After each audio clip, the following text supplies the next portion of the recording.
పెళ్ళైనా పండగైనా వేడుక ఏదైనా పట్టు చీరల ప్రత్యేక వేదిక వారాహి సిల్క్స్.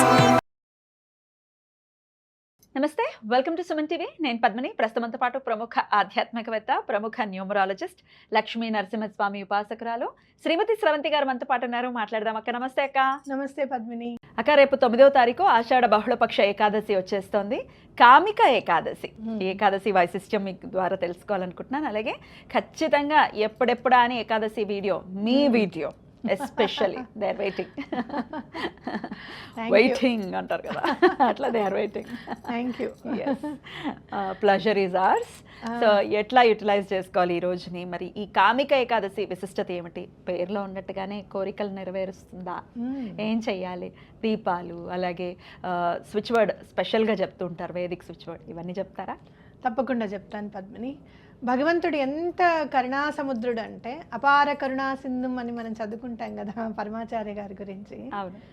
అంత అపార కరుణా సింధం అంటే ఏంటంటే, మనకున్న కష్టాలన్నీ కూడా ఎలా తొలగింప చేయాలి అని చెప్పి ఆయనే మళ్ళీ చెప్పడం, అరే ఈరోజు ఇది చేస్తే ఇది మంచిదిరా అంటే, ప్రకృతిని భగవంతుడు కూడా మర్చిపోలేదు అని చెప్పడానికి ఈ ఏకాదశి వ్రతం అనేది ఒక ప్రత్యక్ష నిదర్శనం మనకి. ఎన్నో రోజులు ఉన్నాయి, కానీ 11th డేనే ఎందుకు తీసుకున్నారు అంటే గనక, యూనివర్స్లో ఆ రోజు చాలా ప్రత్యేకమైనది. ఆ రోజు మనం గనక అంత ప్రత్యేకమైన రోజు గనక మనం డిసిప్లిన్ పరంగా మనం కాస్త బాడీని కొంచెం మనం చెప్పినట్టుగా వినేటట్టు చేసుకుంటే కనుక మిగతా అన్ని రోజులు అది మన మాట వింటుంది అని మనం చెప్పుకోవచ్చు అనమాట. ఎక్కడైతే ఏకాదశి తప్పకుండా చేస్తారో ఆ ఇంట్లో అనారోగ్యం అనేది ఉండదు అనేది మనం గుర్తుపెట్టుకోవాలి. ఉన్నా కూడా చాలా ఉత్తమ గతులు లభిస్తాయి వాళ్ళకి అని చెప్పి కూడా మనం గుర్తుపెట్టుకోవాలి. కామిక ఏకాదశి అంటే ఏంటంటే, ఒరే మీకు ఏమైనా కోరికలు ఉన్నాయా రండి తీర్చేస్తాను అని చెప్పి స్వామి వారు అంటారనమాట. మరి ఈ రోజు మనం ఏం చేయాలి అంటే ఉపవాసం ఉండాలి ఒకటి. అలాగే ఇది చాలా ఇంపార్టెంట్ ఏకాదశి అని చెప్పి మనం గుర్తుపెట్టుకోవాలి. ఎందుకంటే చాతుర్మాస దీక్ష మొదలైన తర్వాత ఈ 4 నెలలు వచ్చే ఏకాదశులు చాలా పవిత్రమైనవి అని మనం గుర్తుపెట్టుకోవాలి. సో ఖచ్చితంగా అన్ని నియమాలు పాటిస్తూ చేసుకోవాలి. చక్కగా తెల్లవారు మార్నింగ్ లేచేసి చక్కగా తలార స్నానం చేసుకొని, అలాగే ఇంట్లో చక్కగా దీపాలు పెట్టుకొని ప్రత్యేకమైన ముగ్గులు వేసుకుంటే చాలా మంచిది. ఎటువంటి ముగ్గులక్క? స్వామివారి అడుగులు వేయచ్చు, లేదు అంటే కనుక స్టార్ కి సంబంధించింది వేసుకోవచ్చు. ఇట్లాంటివి ప్రత్యేకమైన ముగ్గులు ఏవైనా సరే వేసుకుంటే కనుక చాలా మంచిది. మీకు ఒక్కటి చెప్తాను, పాదాలు ఉంటాయి, ఈజీగా చెప్తాను మీకు. స్వామివారి పాదాలు వేసుకుంటే చాలా మంచిది ఏకాదశి నాడు. మనం కృష్ణాష్టమి రోజే వేసుకుంటాం, కానీ ఏకాదశి నాడు కూడా స్వామివారి పాదాలు వేసుకుంటే చాలా మంచిది. ఇలా పెట్టుకుంటే పాదం వచ్చేస్తుంది. ఇది ఉంది చూసారా, బియ్యపిండిని చక్కగా నీళ్ళల్లో కలిపేసేసి కన్సిస్టెన్సీ కొంచెం మన దోశల పిండి ఉంటుంది సార్, ఆ కన్సిస్టెన్సీలో ఉండాలన్నమాట. కొంచెం వడగొట్టుకుంటే చాలా లిక్విడ్ లాగా వస్తుంది. దానిలో ఈ చేతిని ఇట్లా ముంచి ఇట్లా ప్రింట్ వేయాలి. ప్రింట్ వేస్తే పాదం వచ్చేస్తుంది. ఈ 5 ఇలా బొట్లు పెట్టేసడమే, అంతే, అదే పాదం. అది మీరు ఇంకా ఒక 2 పాదాలు వేసుకొని స్వామి చుట్టూరా తిరుగుతున్నట్టు వేసుకోవచ్చు, తులసి చుట్టూరా తిరుగుతున్నట్టు వేసుకోవచ్చు, అలాగే మీ పూజ రూమ్ లోకి వెళ్తున్నట్టుగా వేసుకోవచ్చు. చక్కగా ఎలా మీ ఇష్టం. ఇంకా ఒకవేళ మాది వైట్ కలర్ టైల్స్ అండి, కనపడదండి అని అనుకుంటే హోలీ కలర్ ఉంటుంది చూడు, ఆ హోలీ కలర్ తో కూడా పాదాలు వేసుకోవచ్చు. పింక్ గులాల్ స్వామి ఎప్పుడు ఆడుకుంటూనే ఉంటారు కదా, ఇంకా గులాల్తో నైట్ అంతా వసంతోత్సవం అని చేస్తూ ఉంటారు కదా అక్కడ, ఎప్పుడు చేస్తూనే ఉంటారు. కాబట్టి ఆ గులాల్ ని కూడా యూస్ చేసుకోవచ్చు అనమాట. పాదాలు గనక వేసుకుంటే స్వామి ప్రత్యక్షంగా ఆ రోజు మన ఇంట్లో ఉన్నట్టే లెక్క. ఎట్లా ఒక 2 అయినా అట్లీస్ట్ వేసుకోండి. 2 పాదాలు పూజ రూమ్ లో వేసుకోండి, బయట వేసుకోండి, తులసి చెట్టు దగ్గర కంపల్సరీ వేయండి. ఎందుకంటే ఆవిడకి ఇష్టం కదా, స్వామి అంటే చాలా ప్రాణం ఆవిడకి. నా దగ్గరే ఉన్నాడు అనుకుంటుంది. ఓకేనా? ఓకే అక్క.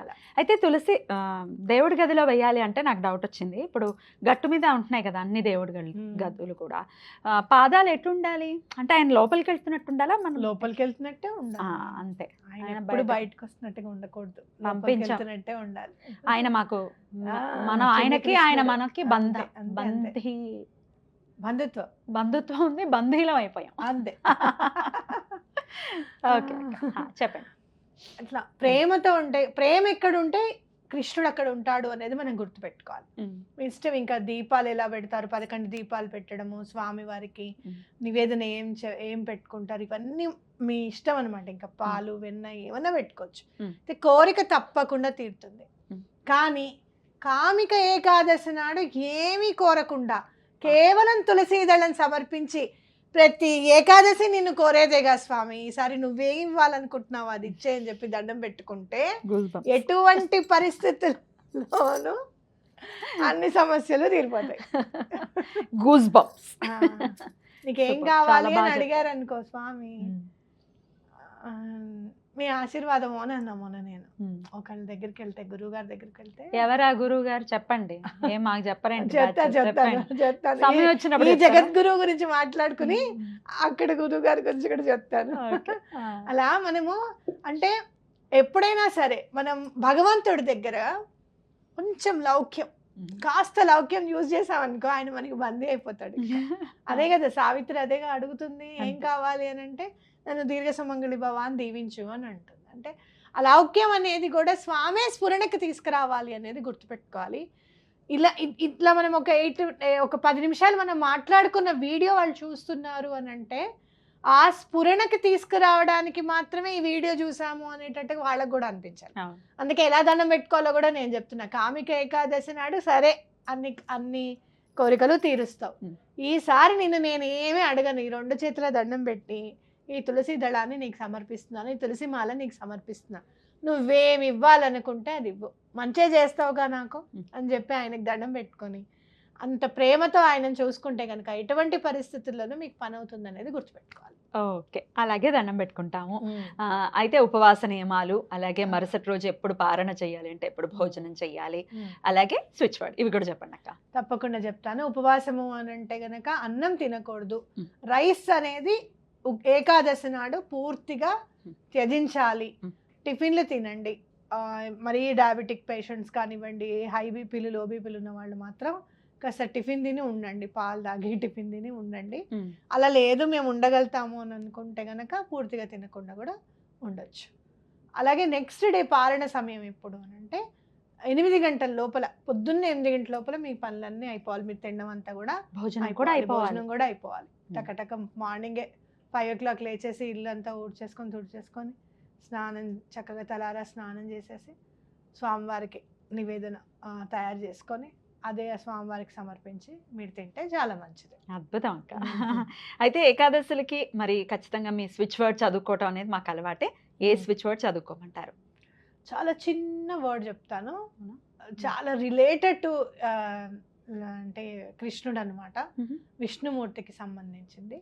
జ జా, ఓన్లీ జా, ఓన్లీ జా. ఓకే, జా అని అనుకుని ఈ పని చేసి పెట్టు స్వామి, జా జా జా అని జస్ట్ 1 or 8 times మీరు అనుకుంటే విష్ణుమూర్తి యొక్క ఆరా, ఆ ప్రెజెన్స్ని మీరు ఫీల్ అవుతారు ఖచ్చితంగా.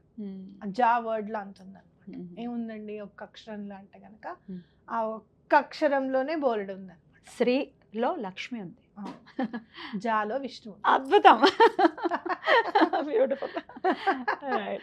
జాలో విష్ణు ఉన్నాడు కాబట్టి జా అని అనుకుంటే చాలు. దీనిలో మీరు ఫైన్ రీచ్ కూడా యూజ్ చేయొచ్చు. జా ఫైన్ రీచ్, జా ఫైన్ కౌంట్, డివైన్ నౌ. అలా జాతో మీకు సంబంధించిన స్విచ్ వర్డ్స్ ఏమన్నా ఉంటే కూడా జా, కాన్వలెక్సా, ఇట్లా కాన్వలెక్సా అంటే చాలా డబ్బు రిలేట్ చేసుకోవచ్చు అనమాట. జా వల్ల చాలా బెనిఫిట్స్ ఉంటాయి. మీ ఫస్ట్ మీకున్న రూట్ చక్రాలో ఉన్న మలినం అంతా కూడా క్లియర్ అయిపోతుంది అనమాట. జా అంటే నువ్వు చూడు, జా నువ్వు ఎక్కడి నుంచి వస్తుంది? జా కింద నుంచి, నాభిస్థానం నుంచి వస్తుంది. జా అంటే ఏంటంటే ప్రాణం ఎక్కడైతే ఉంటుందో, ఈ ప్రాణం అనేది ఎక్కడి నుంచి అయితే స్టార్ట్ అవుతుందో అక్కడ ఉందన్నమాట. అది మొత్తం అంతా మొత్తం వ్యాపిస్తుంది అనమాట. ఇక్కడ ఉన్న నర్వ్స్ అంతా మొత్తం అంతా వ్యాపిస్తాయి కదా. సో అక్కడ మనం ఆ ఎనర్జీ అంతా మన బాడీ అంతా కూడా వ్యాపింపజేస్తుంది అనమాట. చాలా బాగా పనిచేస్తుంది. ఆ ఎనర్జీని, స్వామివారి ఎనర్జీని మీరు తప్పకుండా అంటే ఫీల్ చేయగలుగుతారు. You can observe the aura of lord Vishnu. చాలా అద్భుతంగా తెలియజేశారు. ఇంకా అలాగా 108 టైమ్స్ కానీ అలా చాంట్ కూడా చేసుకోవచ్చు కదా. చేసుకోవచ్చు. హా. మీరు ఈ మధ్య ఈ పాట విన్నారా? జగన్నాథ్ చకానయన జగన్నాథ్ విన్నాను. చకానయన नीलांचल वाले तू न संभाले तो हमें कौन संभाले. ఎంత ఎనర్జీని ఇస్తాడంటే దేవుడు. చక్కగా ఎంత పాడారో ఇంకో 2 లైన్లు పాడండి వింటాం. నిజంగా బాగుంది. అది అది అంటే మీరు ఎలా ఎనర్జీని ఎట్లా ఫీల్ అవుతారు మీరు అని అనుకుంటే కనుక అది విన్నప్పుడు నాకు డాన్స్ చేయాలనిపించింది అనమాట. ఈ పాటకి డాన్స్ చేయాలి అని. తర్వాత కూడా డాన్స్ స్టెప్స్ కూడా చూసే ఉంటావు కదా, తూనే సంభాలేతో. అదే డాన్స్ స్టెప్స్ నేను చూడకుండానే నా మైండ్లోకి వచ్చాయి, ఇలా చెయ్యాలి ఈ స్టెప్ అని.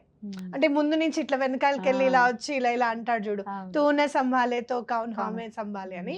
ఆ స్టెప్ నా మైండ్లో అదే రకంగా డిజైన్ చేయబడింది.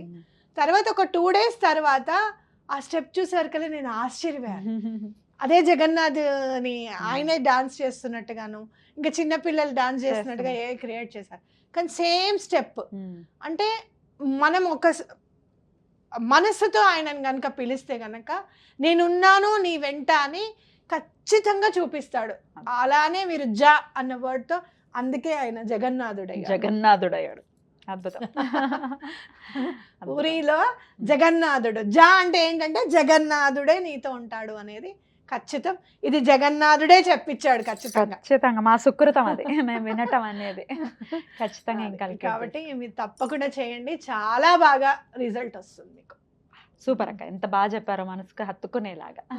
ఖచ్చితంగా చేసుకుంటాం. కామిక ఏకాదశిని ప్రతి ఒక్కరూ కూడా వినియోగించుకోవాలని సందర్భంగా మనవి చేస్తూ బోల్డ్ అండి కృతజ్ఞతలు. నమస్తే అక్క. నమస్తే.